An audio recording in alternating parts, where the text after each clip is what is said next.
Hello student. आज हम पढ़ेंगे numerical problems related to Heisenberg uncertainty principle. इसके अंदर पहला क्वेश्चन न्यूमेरिकल फॉर्म में भी बन सकता है और रीजनिंग के फॉर्म में भी बन सकता है। क्वेश्चन इस तरह से है कि जो इलेक्ट्रॉन होता है वो न्यूक्लियस के अंदर एग्जिस्ट नहीं करता है, तो क्यों नहीं करता है इसको हमने समझना है। आप सभी को पता है जो न्यूक्लियस होता है, न्यूक्लियस के अंदर प्रोटॉन और न्यूट्रॉन पाए जाते हैं, इलेक्ट्रॉन इसके अंदर नहीं पाए जाते। ठीक है, तो इसका जो आंसर है वो हाइसेनबर्ग अनसर्टेनिटी प्रिंसिपल ने बहुत अच्छे तरीके से हमें समझाया है, उसी को हमने समझना है।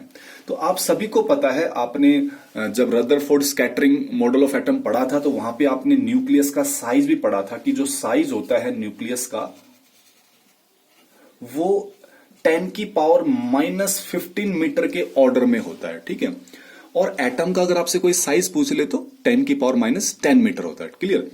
अब यहां पे हम सपोजिशन यहां पे यूज करेंगे। आपने मैथमेटिक्स के अंदर 9th या 10th क्लास पे आपने पढ़ा होगा कि भाई ये रैशनल नंबर है या नहीं है, ये प्राइम नंबर है या नहीं है। तो वहां पे अब लेट अस सपोज करके करते थे ना मैथमेटिक्स में, तो यहां पे भी हम सपोजिशन करेंगे। हम मान लेते हैं कि भी इलेक्ट्रॉन इस न्यूक्लियस के अंदर पाया जाता है। हमने थोड़ी देर के लिए सपोज कर लिया कि इलेक्ट्रॉन इस न्यूक्लियस के अंदर पाया जाता है। अच्छा, अगर इलेक्ट्रॉन इस न्यूक्लियस के अंदर पाया जाएगा जिसका साइज क्या है 10 की पावर -15 मीटर, इसका मतलब जो इलेक्ट्रॉन की जो पाने की संभावना है वो इस रेंज में ही होगा। कौन सी रेंज में? 10 की पावर -15 मीटर। जैसे मैं एक एग्जांपल आपको देता हूं। मान लो भाई किसी का एक प्लाट है 50 मीटर स्क्वायर का। क्लियर, 50 मीटर स्क्वायर का उसका प्लाट है, और उस प्लाट में मान लो भाई एक जो है 5 रुपीज का कॉइन, एक 5 रुपीज का कॉइन पड़ा हुआ है। तो किसी ने कहा भी उस प्लाट में जो ना 5 रुपीज का कॉइन है उसको ढूंढो।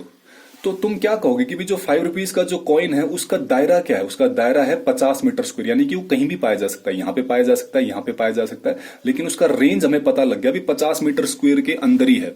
तो उसी को हम बोलते हैं अनसर्टेनिटी इन पोजीशन। तो इसका मतलब जो अनसर्टेनिटी है पोजीशन में किसकी? इलेक्ट्रॉन को लेकर की uncertainty of the position of electron, वो भी क्या होगा आपके पास 10 की पावर -15 मीटर होगा। तो मैं यहां पे लिख सकता हूं uncertainty in position of electron, position of electron वो भी क्या होगा 10 की पावर -15 मीटर में होगा, क्योंकि वो भी इस दायरे में पाया जाएगा अगर इलेक्ट्रॉन उसके अंदर है तो। ठीक है, यानी कि हमारे पास डेल्टा एक्स कितना दे रखा है 10 की पावर -15 मीटर। ठीक है, आपको क्या निकालना है इसके अंदर? आपको फाइंड आउट करना है इसके अंदर डेल्टा वी। ठीक है, तो आप न्यूमेरिकल यूज करोगे डेल्टा एक्स गुणा में delta v equal to h upon में 4 पाई एम। यहां से क्या निकालो? Delta v. तो डेल्टा वी क्या हो जाएगा? एच अपॉन में 4 पाई एम, और एम इंटू में डेल्टा एक्स।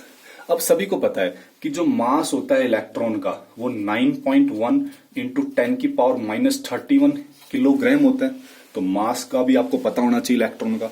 तो यहां वैल्यू पुट कर दो। देखो एच की वैल्यू क्या है 6.626 इंटू 10 की power -34 kilogram metre square second inverse, और 4 पाई की वैल्यू सबको पता है 3.14 होता है।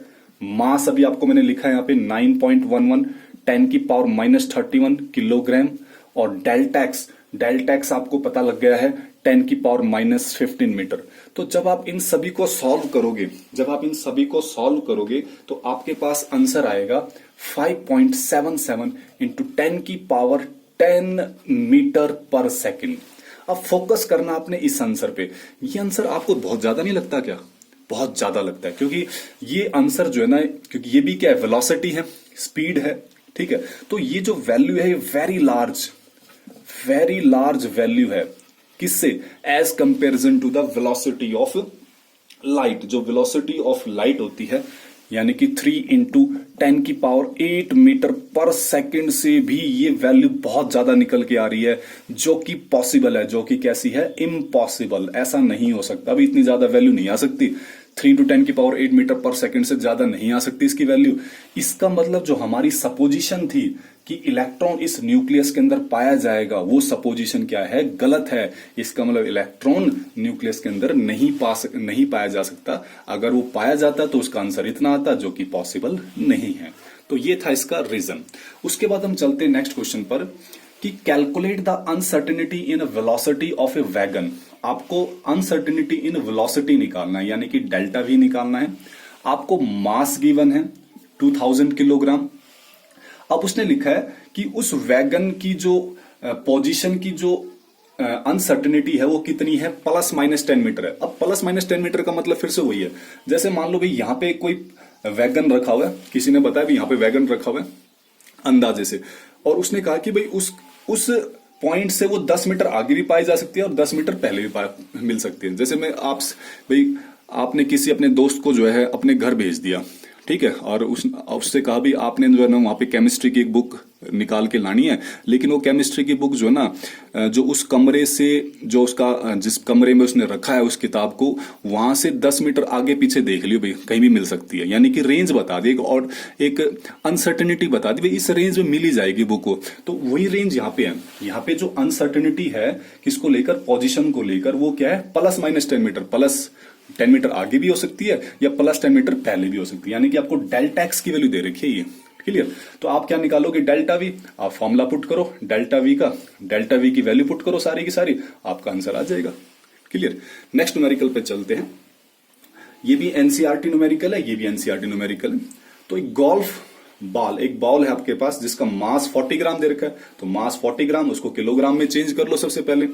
उसकी स्पीड आपको दे रखी है 45 मीटर पर सेकंड। ये उसकी स्पीड है एक्यूरेट, ठीक है, नहीं मतलब उसकी जो स्पीड है इतनी है 45। लेकिन वो कहता है कि उसकी जब स्पीड हमने मेजर्ड किया तो उसकी एक्यूरेसी आई 2%, यानी कि 2% आई इसकी एक्यूरेसी। तो जो ये 2% आई है किसकी, 45 मीटर पर सेकंड की, वो क्या है, उसकी अनसर्टेनिटी है। तो स्पीड तो 45 हो गया, लेकिन अनसर्टेनिटी क्या है, 2% है। किसकी 2%, उस स्पीड की। तो ये ध्यान रखना, जब भी ऐसा क्वेश्चन आए और आपको स्पीड भी दे रखा और उसकी एक्यूरेसी भी दे रखी हो 2% की, तो आपने उसको अनसर्टेनिटी ही मानना है, क्योंकि वो अनसर्टेनिटी बता रहा है, उसकी 2% की अनसर्टेनिटी है भाई। 2% किसकी, 45 मीटर पर सेकंड की। तो 2% और 45, तो 2% को हटाओगे तो 100 से, ऑफ का मतलब मल्टीप्लाई होता है, 45 एज इट इज। तो यहां से डेल्टा वी आपके पास आ जाएगा। आपको निकालना क्या है, आपको निकालना है अनसर्टेनिटी इन पोजीशन, यानी कि डेल्टा एक्स आपको फाइंड आउट करना है। आपके पास फॉर्मूला पता है, delta x into delta v equal to h/4πm होता है अनसर्टेनिटी प्रिंसिपल का। यहां से डेल्टा एक्स निकालो, वैल्यू पुट करो, सारी की सारी वैल्यू आपको दे रखी है, तो यहां से डेल्टा एक्स आपके पास इजिली आ जाएगा।